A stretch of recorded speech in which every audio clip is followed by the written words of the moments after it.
একটা ছোট্ট গ্রামে নদীর ধারে ছিল শ্যামল আর মালতীর ছোট্ট সংসার। তাদের একমাত্র ছেলে রতন। শ্যামলের শরীর ভালো নেই, কিন্তু সে থামে না।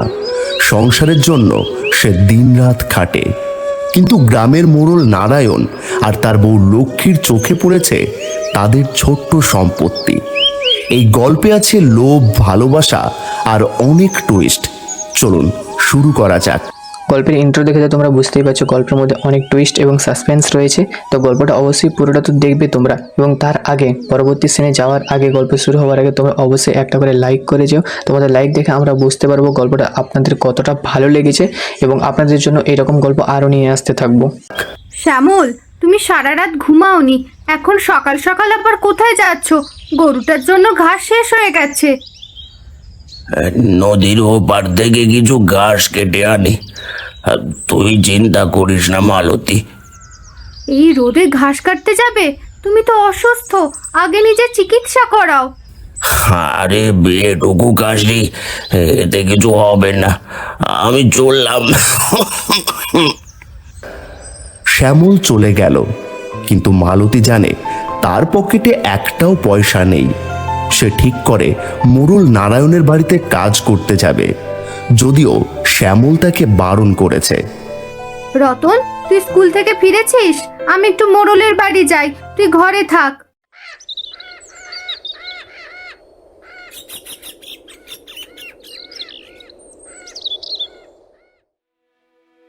মা, তুমি কোথায় ছিলে এতক্ষণ? আমি স্কুল থেকে এসে বসে আছি। বাবা কোথায়? বাবা এখনো ফেরেনি, আমি মোড়লের বাড়ি কাজ করতে গিয়েছিলাম। চল, ভাত খাবি। মালতী ঘরে ঢুকে রতনকে খাবার দেয়, কিন্তু তার মন ভারী। শ্যামলের কাশি কমছে না, আর সংসারে টাকার অভাব। এদিকে শ্যামল ফিরে এলো। মালতী, আমার বুকটা খুব ব্যথা করছে। রতন, ঘরের পেছন থেকে তুলসী পাতা নিয়ে আয় বাবা। আমি এখনই আনছি বাবা। তুমি আবার মোড়লের বাড়ি গিয়েছিলে? আমি তো তোমাকে বারণ করেছি। আমার কথার কোনো দাম নেই। আমি বলেছি ডাক্তার দেখাবো না, তুই কেন গেলি? আমি তো তোমার জন্য গিয়েছি। তুমি অসুস্থ, টাকা নেই। আমি কাজ না করলে রতনকে কিভাবে বড় করব? ঠিক আছে মালতী, তুই আর যাস না। তুলসী পাতার রস খেলেই আমি ঠিক হয়ে যাব। শ্যামলের কথায় মালতী চুপ করে, কিন্তু তার মন বলছে এভাবে আর চলবে না। এদিকে কালীপদ, শ্যামলের ভাই, তার সম্পত্তির লোভে নতুন পরিকল্পনা করছে। এই শ্যামলের শরীর খারাপ, এই সুযোগে সম্পত্তিটা আমার নামে লিখিয়ে নিতে হবে। রতন তো ছোট, আর মালতী কিছুই বোঝে না।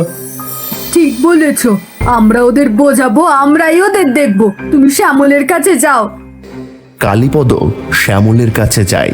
শ্যামল তখন বিছানায় শুয়ে, তার শরীর আরো খারাপ। ভাই, তোর এই অবস্থা দেখে আমার কষ্ট হচ্ছে রে। তুই আগে কেন বলিসনি? আমি তোকে বড় ডাক্তার দেখাতাম।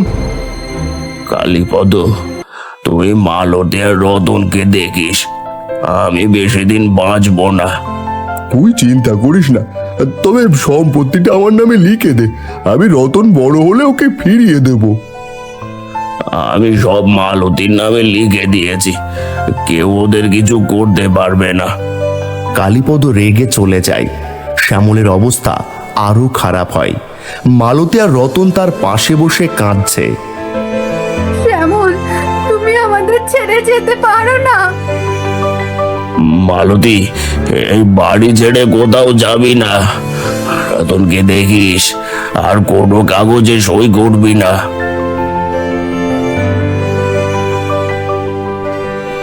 শ্যামল চলে গেছে। মালতী আর রতন এখন তাদের ছোট্ট কুঁড়ে ঘরে একা। গ্রামের মানুষ কেউ কেউ তাদের সাহায্য করতে চায়, কিন্তু কালীপদ সরস্বতীর মনে লোভ জাগছে। এদিকে মোড়ল নারায়ণ আর তার বউ লক্ষ্মী মালতীর দিকে নজর রাখছে। কিন্তু কেন? চলুন দেখা যাক। মালতীকে বাপের বাড়ি পাঠাতে হবে। ওরাই বাড়িতে থাকলে সম্পত্তি আমাদের কোনো দিনই হবে না। কিন্তু মালতী যাবে না, শ্যামল তাকে বাড়ি ছাড়তে বারণ করেছে। আমরা ওদের বলি এখানে না খেয়ে থাকার চেয়ে বাপের বাড়ি ভালো। কালীপদ আর সরস্বতী মালতীর বাড়িতে যায়। মালতী তখন ঘর ঝাড় দিচ্ছে, রতন পড়তে বসেছে। মালতী, তুই এখানে না গিয়ে কষ্ট করছিস, বাপের বাড়ি চলে যা। ওখানে তোকে আর রতনকে ভালো রাখবে ওরা। না ভাই, আমি আমার স্বামীর বাড়ি ছাড়বো না। শ্যামল বলে গেছে এখানেই থাকতে। আমরা যা হয় বেঁচে থাকবো। এমন জেদ করে কি হবে? বাপের বাড়ি গেলে তোদের কষ্ট হবে না? আমরা তো আর তোদের দেখতে পারবো না, আমাদের নিজেদের সংসার আছে। তোমরা আমার মাকে কষ্ট দিও না, আমরা কোথাও যাব না। মা, তুমি ঘরে এসো। কালীপদ আর সরস্বতী রেগে চলে যায়। তাদের মনে মালতীর ওপর রাগ আর ঈর্ষা। এদিকে মালতী ঠিক করে রতনকে বাঁচতে তাকে কাজ করতে হবে। সে নারায়ণের বাড়ি যায়। গিন্নিমা, আমাকে একটা কাজ দিন, আমার ছেলেটাকে বড় করতে হবে। আরে মালতী, তুই এসেছিস, কিন্তু আমার বাড়িতে তো কাজের লোকের দরকার নেই। ঠিক আছে মালতী, তুই কাল থেকে আয়, এই ঘরটা পরিষ্কার করবি। মালতী কাজ পেয়ে খুশি, কিন্তু সুধার মঙ্গলা যারা নারায়ণের বাড়িতে কাজ করে তারা মালতীর ওপর ঈর্ষান্বিত।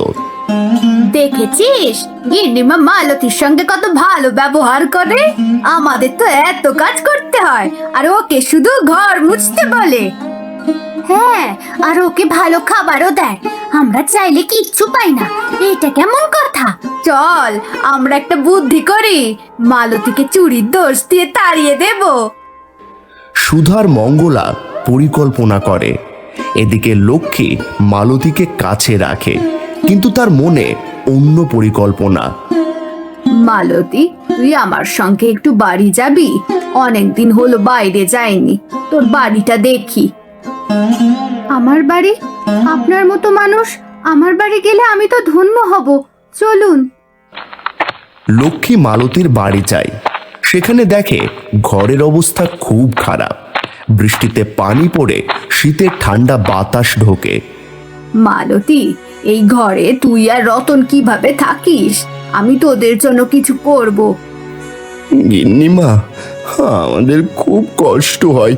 বৃষ্টির দিনে ঘরে পানি পড়ে, ঘুমোতে পারি না। এই সুযোগ।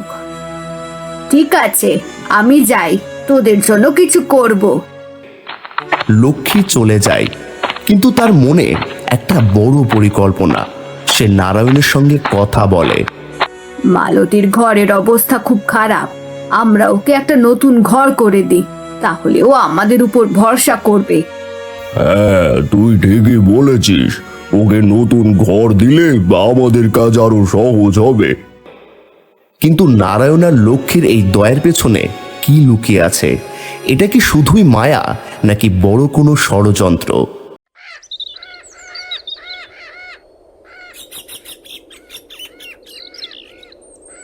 মালতী আর রতন এখন তাদের ছোট্ট কুঁড়ে ঘরে থাকে, কিন্তু নারায়ণ আর লক্ষ্মী তাদের একটা নতুন দোতলা বাড়ি করে দেওয়ার কথা বলছে। গ্রামের মানুষ অবাক, এত কেন দয়া? এদিকে সুধার মঙ্গলা মালতীর বিরুদ্ধে ষড়যন্ত্র করছে। কালীপদ সরস্বতীও চুপ নেই। চলুন দেখি কি হয়। দেখেছিস মঙ্গলা, মোড়ল মশাই আর গিন্নিমা মালতীকে দোতলা বাড়ি করে দিচ্ছে। আমরা এত কাজ করি, আমাদের কিচ্ছু দেয় না। ঠিক বলেছিস, মালতী এসে থেকে গিন্নিমা শুধু ওর সঙ্গেই ভালো ব্যবহার করে, আমাদের কাজ বাড়িয়ে দিয়েছে। এটা কেমন কথা? আমরা একটা কাজ করি, গিন্নিমার কাছে বলি মালতী চুরি করেছে, তাহলে ওকে তাড়িয়ে দেবে। ভালো বুদ্ধি, চল এখনই বলি। সুধার মঙ্গলা লক্ষ্মীর কাছে যায়। লক্ষ্মী তখন মালতীকে ঘরের কাজ দেখাচ্ছে। গিন্নিমা, আমরা অনেক কাজ করি আর মালতী শুধু ঘর মোছে, এটা কি ঠিক? আর ওকে এত ভালো খাবার দাও, আমরা কিচ্ছু পাই না। ও কি তোমার আত্মীয়? তোরা মালতীকে নিয়ে কথা বলবি না, ও যা করে আমি দেখব। আর একবার এমন কথা বললে তোদের কাজ থেকে বের করে দেব। সুধার মঙ্গলা চুপ করে যায়, কিন্তু তাদের মনে রাগ আর ঈর্ষা বাড়ছে। এদিকে কালীপদ আর সরস্বতী গ্রামে গুজব ছড়াচ্ছে। শুনেছিস মোড়ল মশাই মালতীকে দোতলা বাড়ি করে দিচ্ছে? এত মানুষ গ্রামে কষ্টে আছে, শুধু ওকে কেন তো দয়া? আমারও সন্দেহ হচ্ছে এর পেছনে নিশ্চয়ই কিছু আছে, আমরা খোঁজ করব। এদিকে লক্ষ্মী মালতীর কাছে যায়, তার হাতে একটা বড় পরিকল্পনা। মালতী, তোর নতুন বাড়ি প্রায় তৈরি। আমার কিছু দামি জিনিস আছে একটা ট্রাঙ্কে ভরা, সেগুলো তোর বাড়িতে রাখতে চাই। আমার বাড়িতে? তোমার বাড়িতে তো এত জায়গা আছে গিন্নিমা। আমাদের বাড়ি রং করব, ট্রাঙ্কে দামি জিনিস কেউ চুরি করতে পারে, তোর বাড়িতে থাকলে নিরাপদ হবে। ঠিক আছে গিন্নিমা, তুমি যখন বলছো আমি রাখবো। মালতী রাজি হয়ে যায়, কিন্তু তার মনে একটা খটকা লাগে। সেদিন রাতে নারায়ণ আর লক্ষ্মী মালতীর বাড়িতে আসে। মালতী, দরজা খোলো, আমরা ট্রাঙ্কগুলো রাখতে এসেছি। এত রাতে? ঠিক আছে, এসো। এগুলো এখানে রাখ, আর শোন, কাল থেকে তুই কাজে যাস না, বলবি অসুস্থ। কেউ জিজ্ঞেস করলে এই ট্রাঙ্কের কথা বলবি না। কেন গিন্নিমা? শুধু আমরা যা বলছি তাই করো, এতে তোরই ভালো হবে। মালতী চুপ করে যায়। ট্রাঙ্কগুলো ঘরের কোণে রাখা হয়, কিন্তু তার মনে ভয় জাগে। এই ট্রাঙ্কে কি আছে, কেন এত গোপনীয়তা?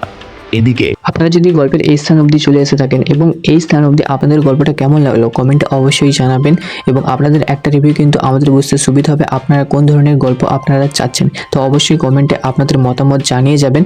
এবং আপনারা দেখলেন একটা এডিটিংয়ের ফল্ট এখানে রয়েছে, একটা ফাইল আমাদের ডিলিট হয়ে যাওয়ার জন্য এরকমটা প্রবলেম হয়েছে। আশা করছি পরবর্তী সময় এরকম ভুল আপনারা দেখতে পাবেন না। গ্রামে গুজব ছড়াচ্ছে যে নারায়ণ কিছু অবৈধ টাকা লুকিয়েছে।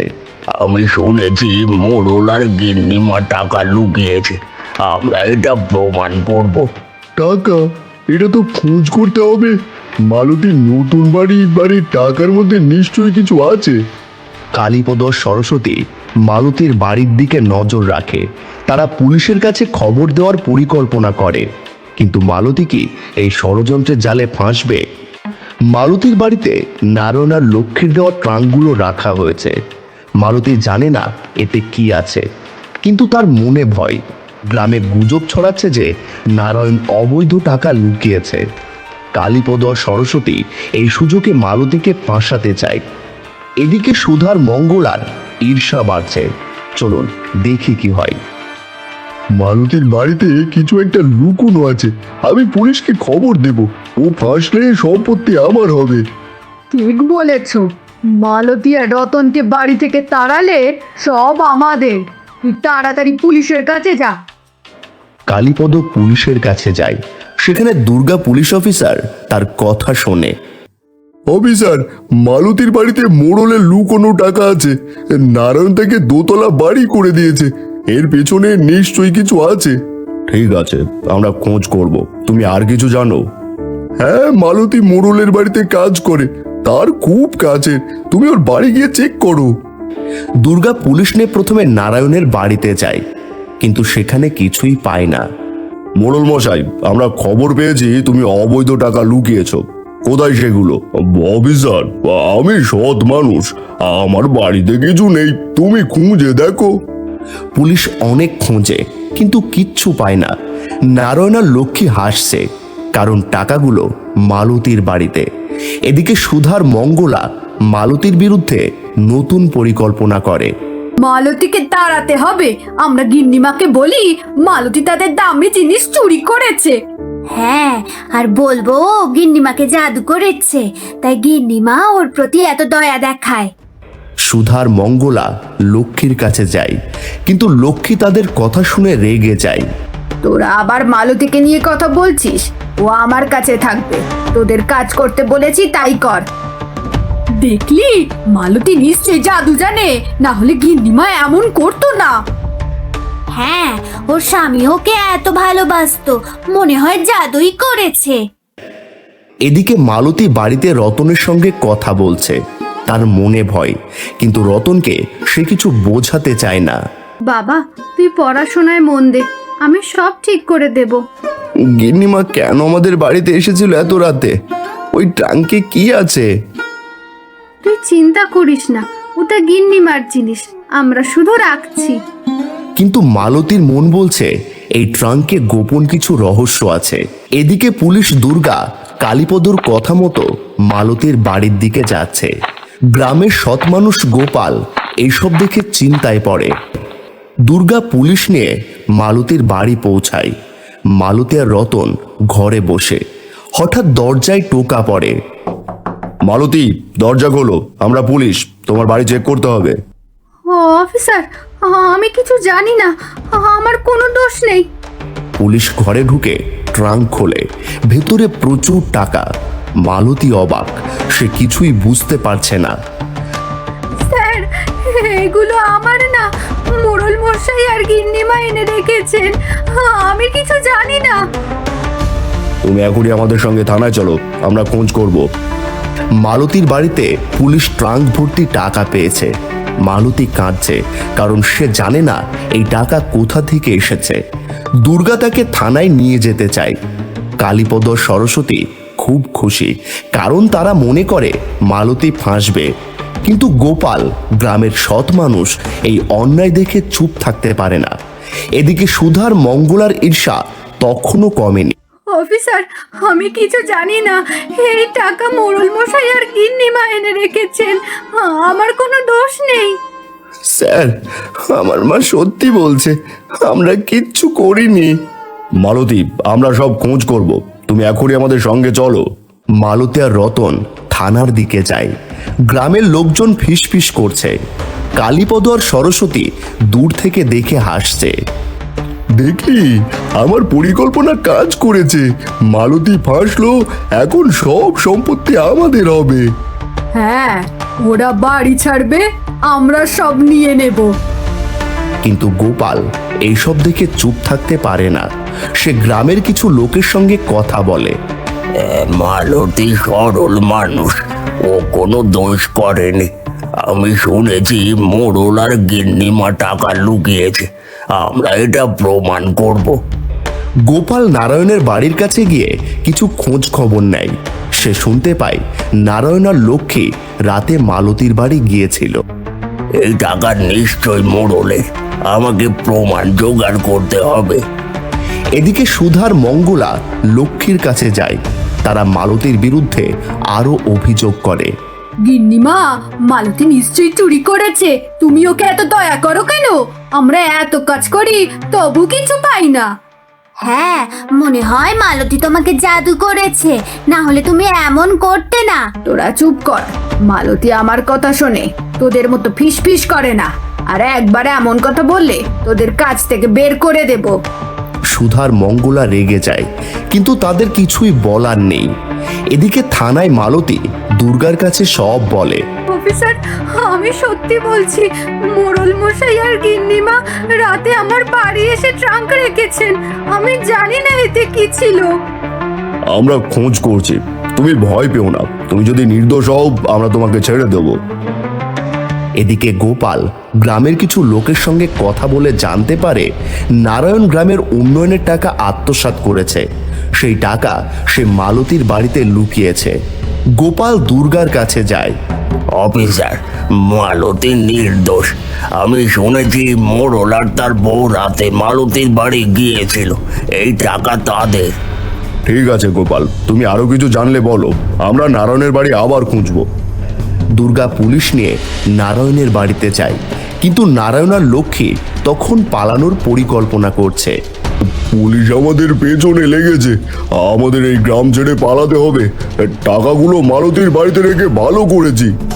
হ্যাঁ, মালতী ফাঁসবে আর আমরা বেঁচে যাব। চলো তাড়াতাড়ি ব্যাগ গোছাই। মালতী আর রতন থানায়। পুলিশের হাতে মালতীর বাড়ি থেকে পাওয়া ট্রাঙ্ক ভর্তি টাকা। মালতী কাঁদছে, কারণ সে নির্দোষ। গোপাল সত্যি বের করতে পুলিশ অফিসার দুর্গার সঙ্গে কাজ করছে। নারায়ণ আর লক্ষ্মী পালানোর পরিকল্পনা করছে, আর কালীপদ সরস্বতী মনে মনে খুব খুশি।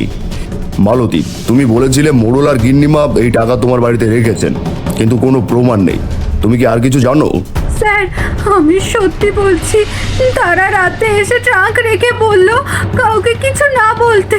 আমি ভেবেছিলাম তাদের দামি জিনিস, আমার কোনো দোষ নেই। স্যার, আমার মা কিছু করেনি। গিন্নিমা আমাদের বাড়িতে এসেছিল, আমি দেখেছি। দুর্গা চিন্তায় পড়ে। এদিকে গোপাল গ্রামের কিছু লোকের সঙ্গে কথা বলে জানতে পারে নারায়ণ গ্রামের উন্নয়নের টাকা চুরি করেছে। অফিসার, আমি প্রমাণ পেয়েছি।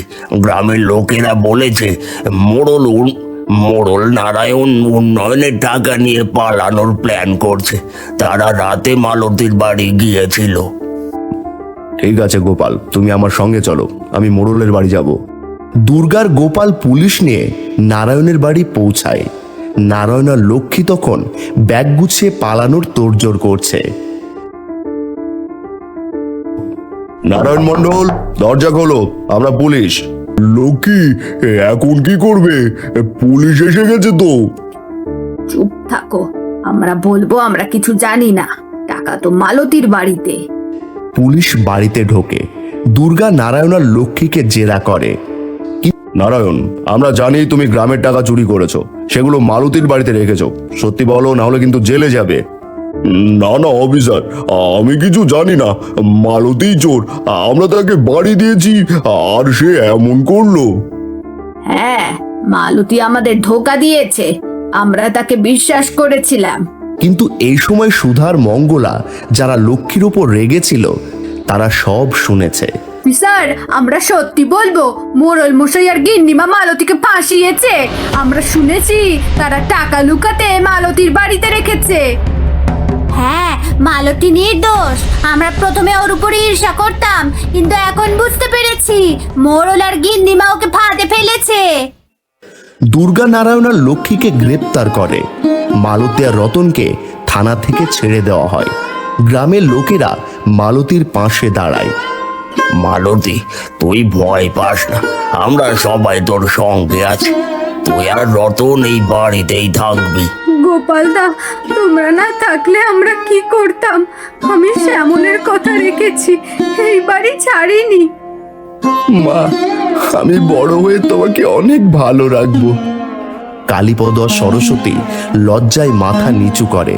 তারা বুঝতে পারে লোভ তাদের ভুল পথে নিয়ে গিয়েছিল। গ্রামের মানুষ মালতী আর রতনকে সাহায্য করে তাদের বাড়ি ঠিক করে দেয়। তোমরা আমাদের এত সাহায্য করলে, আমি কখনো এর দাম শোধ করতে পারবো না। মালতী, সৎ থাকলে সবাই পাশে থাকি। তুই আর রতন এখন ভালো থাক। মালতী আর রতন নতুন করে জীবন শুরু করে। নারায়ণ আর লক্ষ্মী তাদের কাজের শাস্তি পায়। কালীপদ আর সরস্বতী শিক্ষা পায় যে লোভে সব হারায়। এই গল্পের শিক্ষা, সৎ থাকো, তাহলে কষ্টের মধ্যেও জয়ী হবে। তো এই ছিল আজকের গল্পটি। তো আজকের গল্পটি তোমাদের কেমন লাগলো অবশ্যই কিন্তু তোমরা কমেন্টে তো জানাবে। আমি কিন্তু বলেছিলাম তোমাদের কমেন্টে জানাতে, এখনও যদি কমেন্ট না করে থাকো কমেন্টে জানিয়ে যাও। এবং চ্যানেল যদি নতুন এসে থাকো চ্যানেলটাকে অবশ্যই সাবস্ক্রাইব করে যাও এরকম ইন্টারেস্টিং সমস্ত রকম গল্প পাওয়ার জন্য।